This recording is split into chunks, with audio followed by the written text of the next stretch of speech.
Halo teman-teman petani kelapa sawit. Pasti udah nggak asing lagi ya sama yang namanya pusing soal pupuk. Udah harganya mahal, tenaga kita juga terbatas, belum lagi bingung milih pupuk yang mana. Ini nih dilema kita semua. Nah kali ini kita bakal kupas tuntas strategi yang praktis dan masuk akal buat ngatasin masalah-masalah itu. Oke, jadi pada dasarnya semua pusing-pusing tadi itu, ya, bermuara ke tiga pertanyaan keramat ini kan? Pupuknya jenis apa sih yang paling pas? Dosisnya mesti berapa kilo per pohon? Terus kapan waktu yang paling tepat buat naburinnya? Jawaban dari tiga pertanyaan inilah yang jadi penentu nasib kebun kita ke depan. Yuk kita coba jawab tiga pertanyaan penting ini, tapi dengan cara yang benar-benar praktis. Ini semua berdasarkan pengalaman di lapangan ya. Jadi kita nggak akan ngomongin teori yang jelimet, tapi lebih ke strategi yang bisa langsung teman-teman terapkan di kebun masing-masing. Kita kan sering banget ya dengar soal standar pemupukan ala perusahaan-perusahaan besar. Dijadiin patokan gitu. Tapi pertanyaannya, emang standar setinggi itu realistis buat kita? Buat para petani mandiri yang modal dan tenaganya, ya serba terbatas. Coba deh kita lihat bedanya. Di kiri, itu standarnya perusahaan raksasa. Mereka bisa pakai pupuk tunggal dengan dosis gede karena ya wajar, pekerjanya banyak. Nah yang di kanan, itu dunia kita, para petani mandiri, yang seringnya kerja sendirian. Makanya, pakai pupuk NPK majemuk jadi pilihan paling cerdas, karena jauh lebih hemat waktu dan tenaga. Nah ini dia angkanya, 16 kilogram per pohon per tahun. Jujur aja, angka ini seringkali terasa kayak mimpi di siang bolong. Kalau kita paksain ngejar angka ini dengan anggaran pas-pasan, yang ada malah dapur nggak ngebul. Teorinya mungkin kedengaran keren, tapi di lapangan, aduh, seringkali nggak praktis sama sekali. Terus, gimana solusinya? Nah, ada cara berpikir yang lebih cerdas, lebih membumi. Intinya tuh bukan soal mengejar standar sempurna yang nggak terjangkau. Tapi, gimana caranya kita bisa konsisten melakukan yang terbaik dengan apa yang kita punya saat ini. Nah, ini dia filosofi utamanya. Jangan pernah fanatik sama satu merek pupuk tertentu. Fokus kita cuma satu. Mana yang harganya paling masuk di kantong. Kalau ada pupuk non-subsidi merek baru tapi lebih murah, ya sikat. Bahkan nih, kalau ada teman petani yang jual pupuk subsidi lebih murah, wah itu juga pilihan yang sangat cerdas. Jadi, kuncinya itu efisiensi. Kenapa pilih NPK majemuk? Jawabannya simpel banget. Praktis. Coba bayangin, kita nggak perlu bolak-balik ke kebun tiap bulan buat nebar pupuk yang beda-beda jenisnya. Cukup sekali jalan, beberapa nutrisi penting buat sawit udah kita kasih.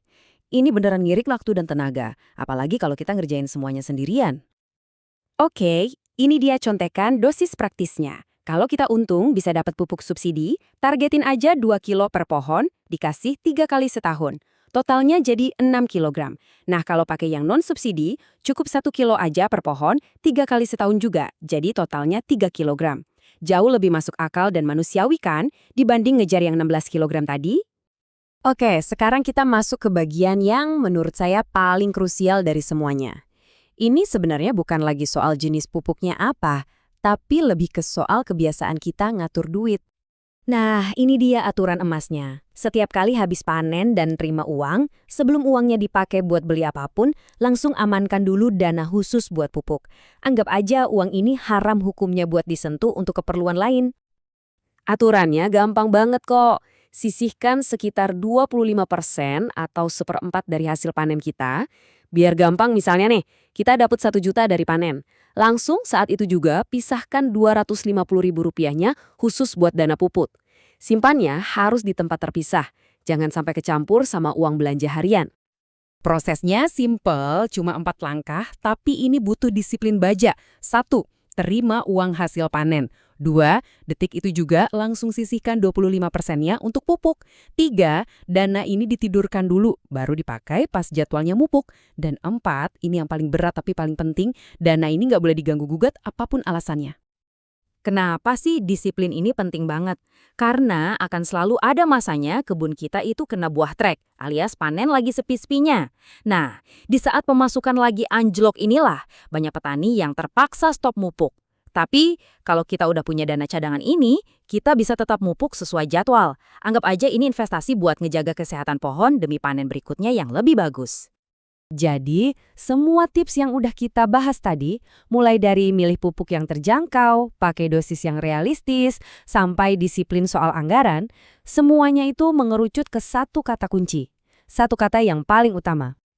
Dan inilah intinya. Jauh lebih baik kita mupuk rutin dan konsisten dengan dosis 3-6 kilo tiap tahun daripada mupuk jor-joran 16 kilo sekali, tapi abis itu setahun penuh nggak mupuk lagi karena uangnya habis. Percayalah, dalam merawat sawit, konsistensi adalah raja. Nah, setelah ngobrol panjang lebar, pertanyaannya sekarang kembali ke diri kita masing-masing. Udah siap belum kita memulai kebiasaan disiplin ini? Ingat ya, kunci panen melimpah di masa depan itu dimulainya dari dana pupuk yang kita sisihkan hari ini.